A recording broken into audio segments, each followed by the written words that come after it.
Uno de los personajes más importantes en la historia de la humanidad es el explorador Marco Polo, quien recorrió desde Europa hasta Asia, pero hubo alguien que lo hizo muchísimo antes, pero en sentido contrario. Se le conoce como el Marco Polo inverso y su nombre era Bar Sauma, un monje cristiano de la iglesia nestoriana que recorrió de la China mongólica hasta Europa. Y en este video te vamos a contar su historia. Comenzamos. Antes de comenzar a hablar del viaje del monje Bar Sauma, vamos a indicar qué es la iglesia nestoriana. La iglesia nestoriana fue una rama de la cristiandad que tenía ideas distintas acerca del Espíritu Santo y de la Virgen María, y que fue conflictiva en Roma, por lo cual fue expulsada y prohibida en el territorio europeo. Pero se extendió por los territorios de Mesopotamia, Irak, Asia Central, hasta que llegó a China en el siglo VII. Después del siglo VII estuvo varios años presente hasta el siglo XIV, en donde fue disminuyendo gradualmente. A esta rama de la iglesia pertenecía este Bar Sauma, quien nació en 1220 y pertenecía a una familia de ricos comerciantes. Él era políglota y tenía muchas cualidades que lo iban a llevar, digamos, por una carrera diplomática importante o de funcionario importante, como querían sus padres, en la China mongólica.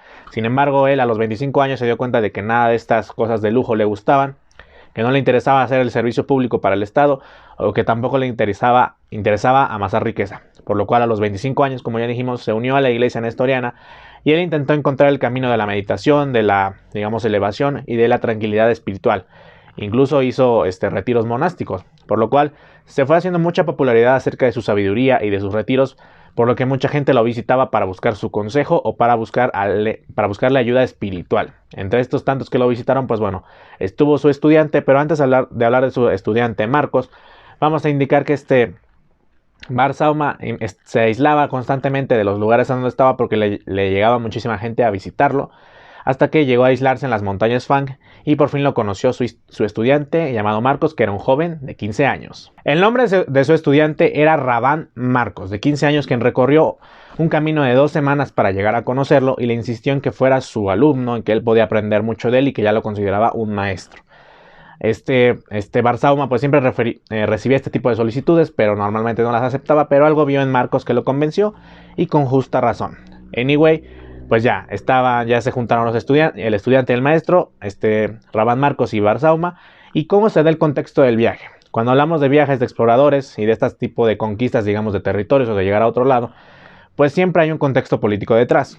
Como por ejemplo en el viaje de Cristóbal Colón, que está la unión de los reinos de Castilla y Aragón y León, o el viaje de Hernán Cortés, que parte de Cuba hacia México. Pero en pues bueno, el contexto es menos político, menos de conquista, es un contexto meramente espiritual. ¿Por qué? Porque la idea original de Bar Sauma y de Marcos era llegar a Tierra Santa, era conocer pues los lugares en donde Jesús, pues bueno, las estaciones de la cruz, en donde nació eventualmente, que es en Belén, o en donde fue crucificado, que es en el monte, que es allí en Jerusalén.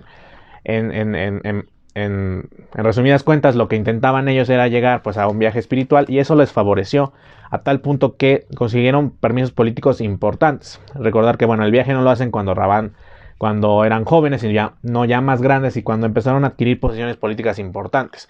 Una de las cosas a destacar es que bueno, el nieto de Genghis Khan, quien dominaba la China mongólica, Kublai Khan, les dio un permiso de viaje. Y este permiso de viaje pues significaba que ellos estaban protegidos por esta autoridad suprema y que cualquier bandido que se les quisiera acercar, pues bueno, lo pensaría 2 veces. Además de esto, ellos eran políglotas, su intención era religiosa y no tenían interés político, digamos, en recorrer estos caminos. En 1278 pues fue el viaje, y una de las características que tenían es que iban a pie y que visitaban de paso centros religiosos de la iglesia nestoriana para adquirir alimentos, comida, también sabiduría, y ver de alguna manera pues realizar turismo religioso. Otra de las cosas importantes es que Marcos ya ocupaba una posición política importante como ministro religioso, ya que él era obispo en el norte de China y decidió aún así hacer este viaje. Por lo cual, pues bueno, se unen 2 factores para que ellos hayan podido realizar este viaje. Número 1, el poder político que ostentaba Marcos, y número 2, las credenciales de Kublai Khan, digamos, el mandamás de la China mongólica, que hacía que, bueno, que bandidos o cualquier otra persona se la pensara 2 veces antes de acercárseles. Esto hizo que, bueno, recorrieran su camino y pasaron por muchos territorios. Llegaron a Asia Central, pasaron por Afganistán, por Irán y por muchos lugares en donde pasaron hambre y frío, pero ellos seguían con su intención de llegar a Tierra Santa. Además de esto, pasaron por Azerbaiyán y llegaron a Persia. Y bueno, la intención del viaje originalmente era llegar a Jerusalén, a Tierra Santa, pero en esta zona de Persia, o en esta zona pegada al Medio Oriente, donde está Jerusalén, pues como siempre, incluso en la actualidad, hay conflictos políticos muy fuertes y esto fue lo que los detuvo.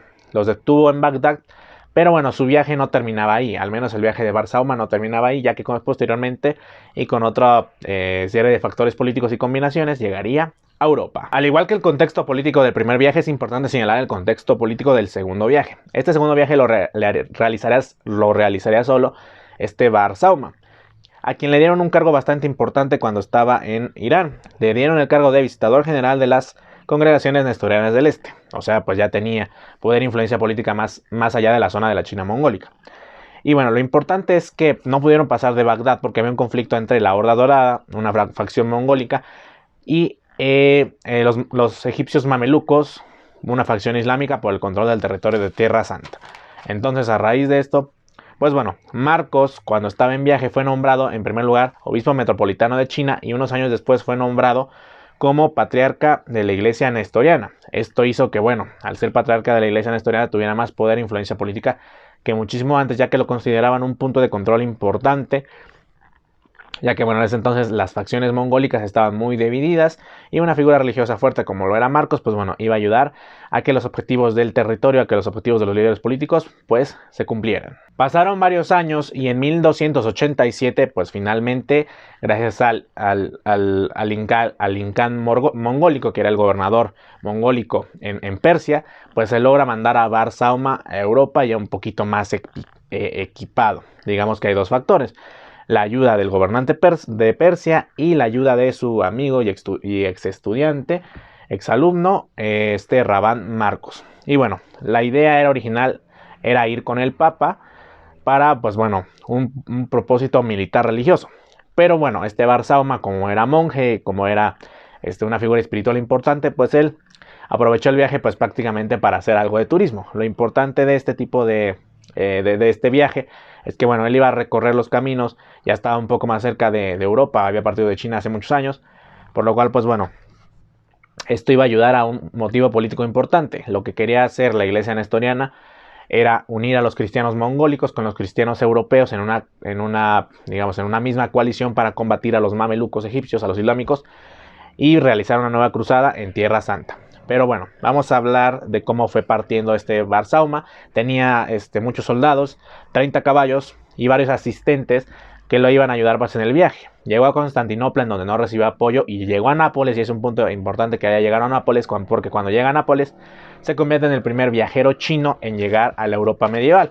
Con lo cual, pues bueno, ya tiene su hito y su, medallita, su estrella en la historia de la humanidad. Después, en julio de 1287 llega a Roma, y lo que pasa en Roma es bastante interesante, porque Bar-Sauma, pues bueno, su intención era religiosa, sí, recuperar su Tierra Santa, pero también era alguien apasionado del debate, y lo interesante es que cuando llega a Roma, en vez de hacer su división diplomática, se distrae y comienza a visitar los monumentos en Roma, pues que bueno, es una parte importante de la cristiandad, y además se pone a discutir con los ministros y obispos religiosos acerca de su fe, acerca de algunas ideas, y a pesar de que nunca llegó a un acuerdo, pues bueno, Bar-Sauma dice, ok, ya vine a discutir, ya tuve mi debate religioso importante, pero ya vengo por otro objetivo. Le pregunta al Papa si le va a ayudar a la conquista de Tierra Santa, y le dice abiertamente que no tiene el poder político para esto. Entonces, bueno, Bar-Sauma recorre otros lugares en Europa, como lo son Toscana, Génova, París, incluso Bordeaux, y en todos los lugares los líderes políticos le niegan el apoyo. Incluso regresa un año después a Roma, donde el Papa Nicolás IV pues abiertamente le dice que lo puede apoyar, pero no te puede apoyar. Es decir, varios líderes políticos después de esta visita a Roma hacen cartas diciendo que sí iban a apoyar, pero por la situación política pues nadie quería destinar recursos a una reconquista en Tierra Santa. Por lo cual, pues bueno, a pesar de que le prometieron muchas veces apoyo y que lo iban a ayudar, esta ayuda no llegó y no consiguió el apoyo que quería, se retiró del servicio diplomático. Bar-Sauma dijo, saben que esto no me interesa, y bueno, después a los 69 años, pues ya enfermó muchísimo, tenía unas fiebres muy graves, y su estudiante Rabán Marcos lo alcanzó a visitar y se alcanzó a despedir de él en su lecho de muerte. Y pues bueno, Bar-Sauma murió, dejando un legado muy importante, abriendo una puerta de diplomacia y de comunicación entre países que pues bueno, nunca se habían comunicado, y que gracias a eso pues posteriormente un tal Marco Polo recorrería de Europa hacia China. Pero eso te lo voy a contar en otro video, así que bueno, suscríbete, dale like, comparte y comenta si te gustó este contenido. Nos vemos en una siguiente ocasión, y no te olvides de que hay contenido toda la semana y shorts todos los días. Adiós.